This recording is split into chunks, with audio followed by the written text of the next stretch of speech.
Welcome to Lawgical, the UAE's first and still the only regular legal podcast. My name's Tim Elliott, and I'm here with the expert, managing partner of the Dubai-based legal firm HPL Yamalova and Pleska. That is Ludmila Yamalova. Nice to see you. Good to see you too, Tim. Thanks for being here as always. Now, this episode is Extradition. It's all about the drama, the stuff of governments, blockbuster spy thrillers, I guess. Extradition is a topic that is often in the media. The UAE's frequently mentioned in the context of extradition, Ludmila, in whatever newspapers or media you read online. But let's start with what extradition actually means. Sure, and you are right. Extradition has been a hot topic recently in all sorts of news.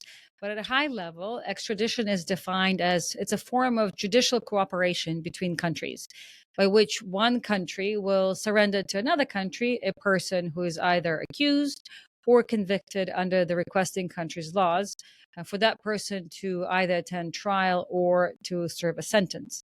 In simple words, it is an agreement between two or more countries to cooperate in connection with the return or transfer of the accused to the requesting country.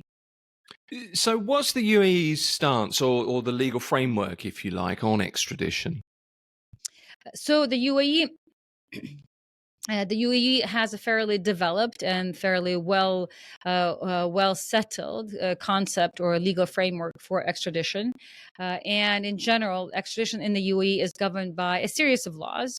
One is a bilateral extradition agreements, meaning agreements between two countries. Or multilateral agreements, which are agreements between multiple countries, as well as the UAE federal law number 39. As well as the UAE Federal Law number 39 of 2006 regarding international judicial cooperation on criminal matters, which is otherwise referred as extradition law. So what countries have bilateral extradition agreements with the UAE? Is it, how long's the list, I think I'm asking? The list is very long, and it's getting longer with every year passing. Some of the perhaps more notable countries with whom the UAE has signed bilateral agreements are countries such as Italy, France, the United Kingdom, Denmark, most recently the Netherlands in 2021, Ukraine, Australia, China, India, Iran, and so on and so forth. So the list is quite long, and it's getting longer with every year passing. So the most notable example of a multilateral agreement is the Riyadh Arab Convention regarding judicial cooperation, which was signed in 1983.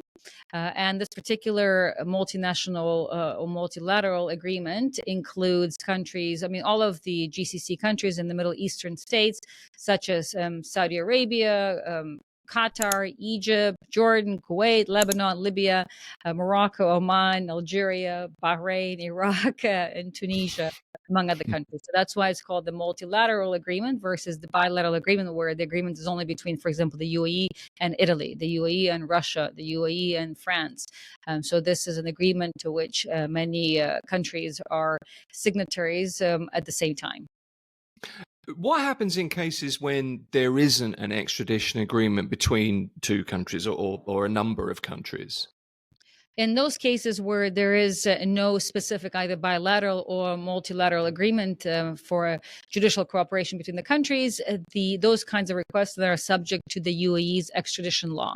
And that's the Federal Law number 39 of 2006. Okay. In general terms, extradition requests are subject to what? A number of requirements in terms of, I guess, documentation, first of all, and the underlying criminal matter. Indeed, and under the UAE extradition law, which is once again the Federal Law number 39 of 2006, the UAE may accept an extradition request upon the following conditions. One is, for example, the extradition request must be based on a crime that is punishable by the law of the requesting country by at least 1 year of imprisonment or a stricter punishment. The second requirement is that the extradition request is for the accused individual whose remaining sentence time is at least 6 months. Also, there is no requirement for the crime or the act to be considered a crime in both countries, including in the UAE. That's important to note. Then the elements that constitute such a crime do not have to be the same. Nor does the name of the crime has to be the same in order for the extradition request to be valid. And this, by the way, is set out by the UAE extradition law, and in particular Article 7, which sets out the requirements upon which the UAE would consider an extradition request.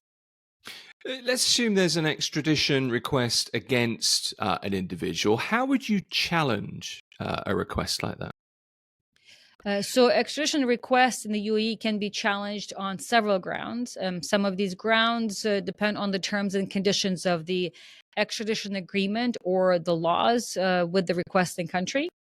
But some of the more notable and specific reasons for challenging an extradition request include, for example, procedural issues, which means that, for example, the requesting country did not provide sufficient documentation or proper translation of documents to substantiate the request, such as certified copies of the applicable laws, copies of the arrest warrant, and/or court judgment.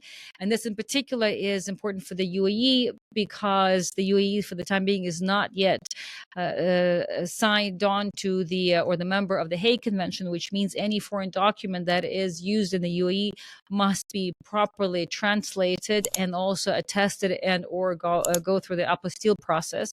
So it's quite an extended process in terms of just legalizing any document that is considered by the UAE government that's coming from a foreign government. So that's the procedural reason or procedural ground on the basis of which the extradition request ultimately may not be relied on or may not be enforced. The other ground is lack of jurisdiction. This, for example, is when the requesting country does not have jurisdiction over the requested person. So let's say a country, France, for example, wants to request an individual who is based in the UAE, who is, for example, an Australian citizen, for that individual to be extradited to France. So there is an issue. There may be an issue of jurisdiction. Another notable ground is if the punishment in the requesting country is prohibited by the laws of the UAE. So these are some of the grounds, the procedural grounds that are in addition to the substantive requirements of the underlying crime, which must be a serious crime and subject to the extradition request. In other words, let's say a misdemeanor or some kind of a smaller or more nebulous crime in the UAE would not be qualified or deemed as qualified for the extradition request because it does have to be a serious crime. When are extraditions not allowed, Ludmila? What are any exceptions? Yes, there's a whole series of exceptions. Some of the more notable exceptions when the requested person will not be extradited or when the laws do not allow for the person to be extradited include circumstances such as, for example, if the requested person is a citizen of the UAE, so another country is now requesting for a UAE national to be extradited to them, that request is considered to be improper.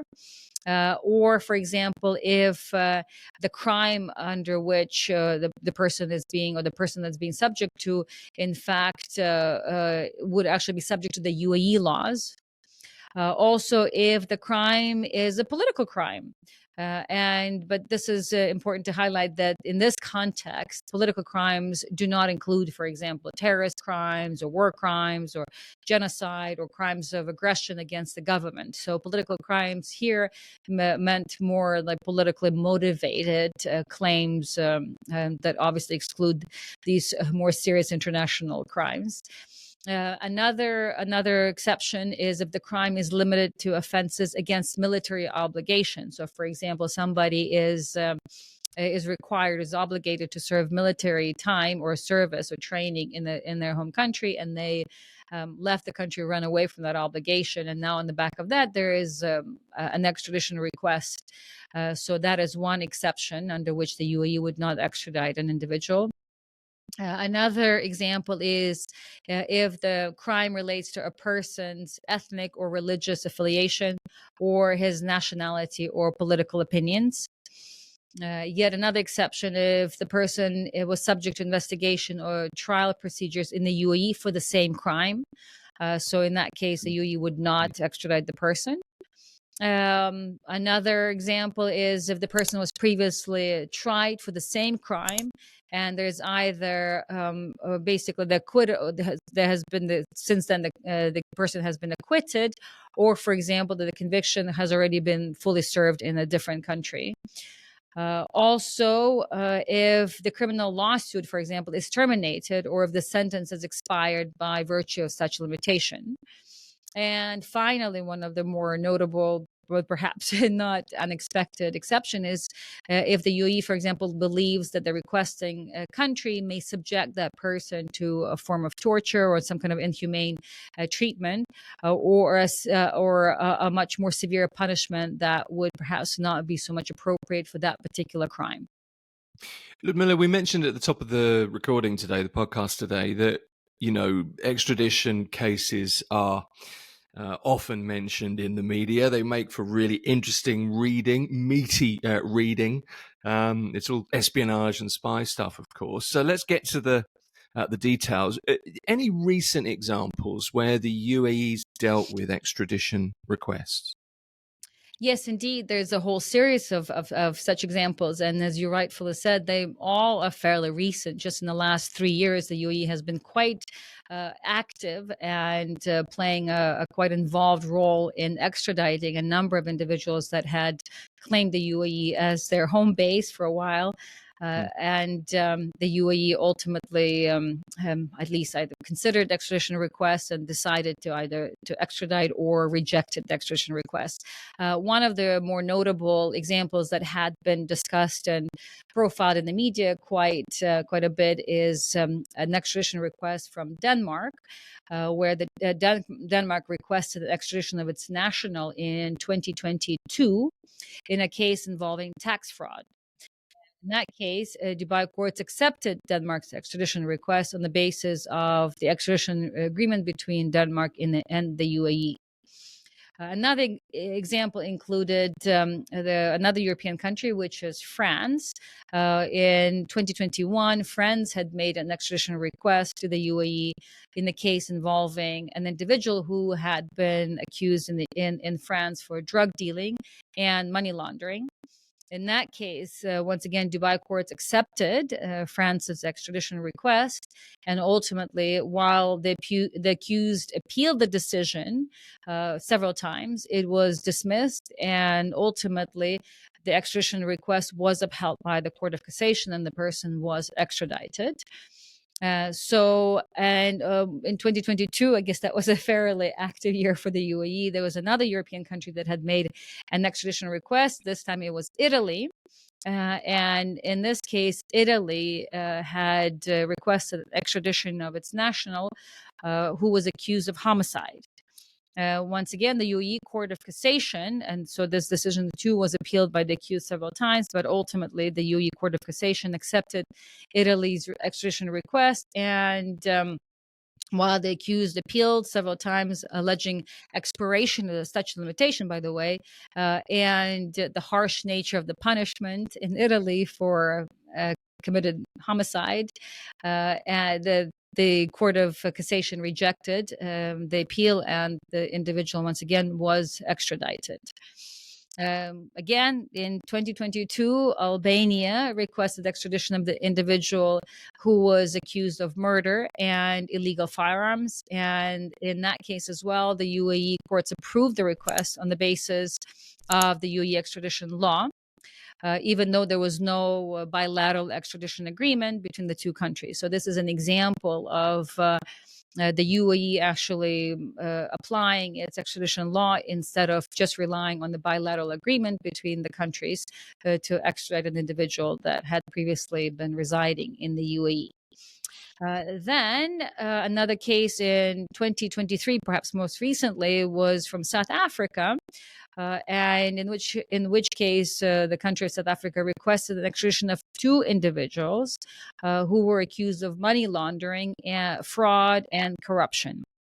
In that case, however, Dubai courts rejected South Africa's extradition request based on insufficient documentation, which did not meet the conditions in the extradition agreement between the two countries. So, this is an example where, although there's a bilateral agreement between both South Africa and the UAE, specifically for this kind of judicial cooperation, on the basis of which the UAE should almost by default extradite the person, the local courts had deemed that the South African government's extradition request, did not procedurally meet all the requirements to justify extradition. And as we discussed earlier, the procedural requirements are fairly perhaps robust, but not unsurprising, whereby the requesting government has to not only submit a document from their own local court, but has to translate that document and legally translate the document, attest all the decisions, if either the apostille or legally attest the whatever supporting documents. But it's a fairly robust process in terms of what the UAE government would consider sufficient evidence to justify extradition. So this was one example where that did not work. There was another example early in the 2021, not too far distant future, or past rather. It was also a decision coming out of the Court of Cassation, so it had been appealed several times. In this case, it included the country of Russia, and in that case, the UAE does actually have a bilateral agreement with Russia for extradition. And so in this case, the government of Russia had requested from the individual to be extradited on the basis of allegation that he had bribed a government official in Russia, which is a crime that the UAE considers to be a serious crime. So kind of met that element of the UAE's own extradition laws. And then the Russian government issued an arrest order for this accused. And then on the basis of the arrest order, requested for the UAE for the person to be extradited. And as part of its extradition request, it actually did substantiate the request by virtue of a letter from the Russian embassy stating that the accused should be extradited, and a letter from the Assistant Attorney General to the Minister of Justice stating that extradition is not based on any of political reasons or religious reasons or any kind of racial reasons, for example, which would have been the grounds to reject extradition. And also, it submitted just a memo from the Russian police, which included prosecution's case and the police report, and then also the statement of claim, the arrest order, and attested copies of the related criminal code sections, and then also personal information of the accused. So as you can see, just from this example of the list of documents that a foreign government would substantiate the extradition request by, that's basically the level of detail that the UAE government looks at in deciding whether an extradition request has been properly substantiated. So in this case, the UAE courts, in the highest court, ruled that the accused should be extradited, and although prior to that, the accused had appealed the case several times, but also the Court of Cassation ultimately rejected the argument that he was being extradited for unprecedented political and religious causes. And the Court of Cassation held that there was no basically evidence that was the case, and that there was no public interest in, for example, for the UAE to reject extradition of this individual. So for that reason, ultimately the court decided to extradite this Russian national back to Russia. So these are some of the actual cases, recent cases. Obviously, there have been other ones that have been discussed and mentioned in the media in one way or another. But these are the ones where the UAE government had made a final decision and either extradited the individuals or rejected the extradition request, which was South Africa.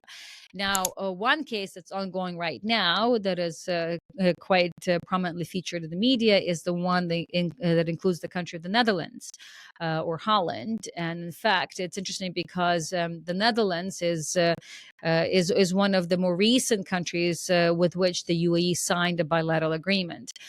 We earlier spoke about the whole list of all the countries with whom the UAE has a bilateral agreement, but many of them go all the way back to into the 90s. So, for example, with India, the UAE has had bilateral agreements since 1999. And then Iran since 2009, and others, from with Ukraine, for example, 2012, and Australia 2007, and such.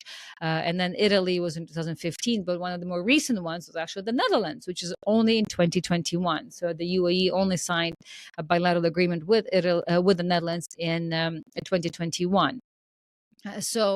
And now there is an actual extradition request that is pending from the government of the Netherlands to the UAE to extradite an individual who is a Dutch national, who had been accused in the Netherlands of drug dealing and drug trading, and ultimately that individual had escaped to Russia. And it's actually why it's even more interesting, because it actually involves a very prominent individual, Quincy Promes, who is a very prominent footballer or football player, who had played first for Holland, and then ultimately somehow got perhaps caught up in the wrong crowd. And Holland had accused him of being part of a drug cartel, if you will. And so on the basis of that, it sounds like, I guess maybe the accounts can differ, but the individual, this Mr. Proms, had escaped to Russia and had been living in Russia for a few years. And so just recently, and he was playing for a Russian football team. And so just recently, that particular football team was visiting the UAE. They were playing here, and the UAE government, or I guess the Dutch government, found out that the individual was here, and there was a red notice for his arrest. So the Netherlands had asked for the UAE government to arrest the individual and send him back. So this is an ongoing case. It's kind of sort of hot off the press, if you will.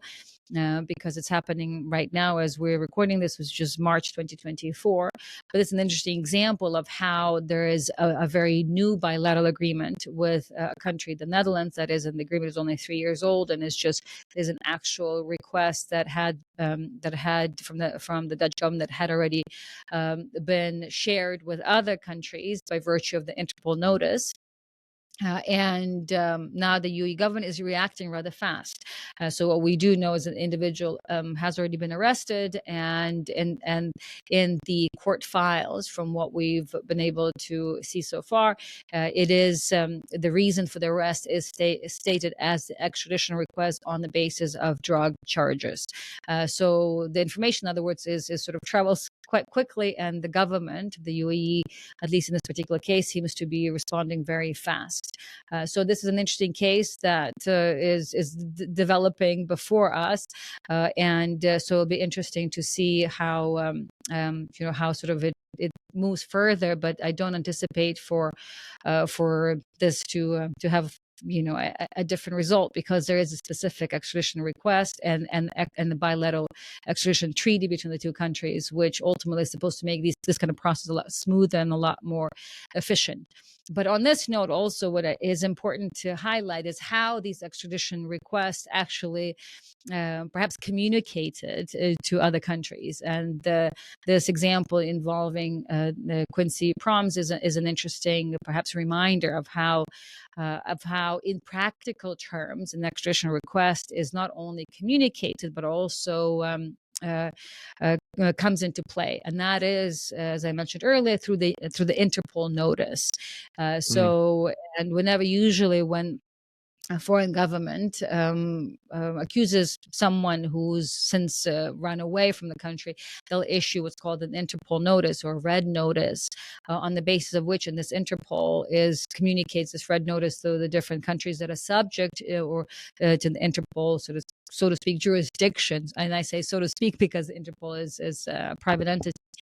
And then once there is that, whenever the red notice is out, whenever that individual, the accused individual, travels into one country that is subject to this kind of Interpol notices, then that government should, by default, arrest the individual either when they're coming into the country or when they're leaving the country, and then as part of their own domestic laws, then have to go through the process of extraditing the person in response to the extradition request. But again, it's that red notice, the Interpol red notice, that triggers for the foreign government to know that this particular individual, for example, needs to be arrested here. So that's how the system works, and and perhaps one of the reasons why we're seeing so many extradition cases coming out of the UAE recently. And as we've just gone through the list, most of them in the last 3 years alone, and that's because currently the president of the Interpol, in fact, is a UAE national. So maybe that is one of the reasons why the UAE is playing a much more active role now in acting on these Interpol red notices. That is fascinating. I had no idea. I've heard a little bit about the Netherlands case that you mentioned there, but as you say, it's ongoing. But lots of interest in that. So effectively, the UAE is cooperating, isn't it, as a nation? Let's conclude, Ludmila. What's your conclusion from what you've said today? I think is that we should perhaps expect a lot more of such extradition requests being acted and responded to by various foreign governments, but in particular the UAE. As we know, for many different reasons, the UAE has historically been a very popular and comfortable place for people to settle. So it is one of the few desirable places in the world that people, well, perhaps not few, but one of several desirable places in the world that people like to call home. And it's been extremely comfortable and it's very welcoming for many. So perhaps in the past, there have been some examples of other individuals who had been accused of crimes in their home countries that would settle in the UAE because they thought the UAE would not respond to this extradition request and would not ultimately extradite the individual to their home countries. And so whatever the past might have been, we certainly know that now the UAE, that things have changed significantly, and the UAE is a lot more active and if not proactive in working and cooperating with foreign governments to ensure that these individuals who might have been accused in their home countries and who decide to settle in the UAE will no longer consider the UAE to be a safe haven, if you will, for fugitives. And that's one. And two, as part of the process, that it happens a lot more efficiently and a lot faster. I remember when I came here back in 2008, there were a few extradition requests back then, and they were used often sometimes even as by sort of a way of leverage. But it was many of them were ultimately not responded to because they were not substantiated either by the requisite documents or because there wasn't an agreement between a specific country. But now, fast forward 16 years, I see that even in terms of the foreign governments making the request, the UAE's own requirements of what needs to be included in this extradition request file are a lot more detailed and a lot more better known. So therefore, whenever the foreign government makes such request, the file is a lot more ready, and therefore it allows the UAE government to respond a lot faster.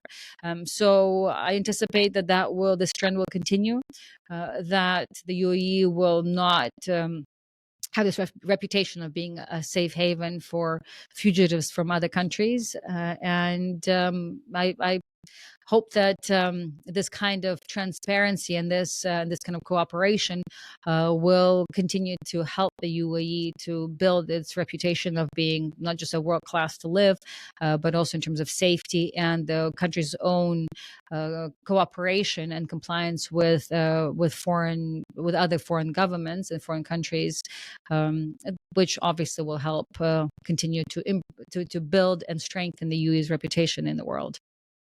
That is Lawgical today. Extradition. It was all about extradition. As ever, thanks for listening or watching or both. Thanks, as always, as well to our legal expert, managing partner at Yamalova and Plethka in Dubai, Ludmila Yamalova. Thank you.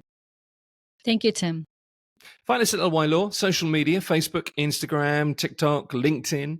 All our podcasts are free at lylawyers.com. If you'd like a legal question answered in an episode of Lawgical, or you need to talk to a qualified UAE experienced legal professional, click contact at lylawyers.com.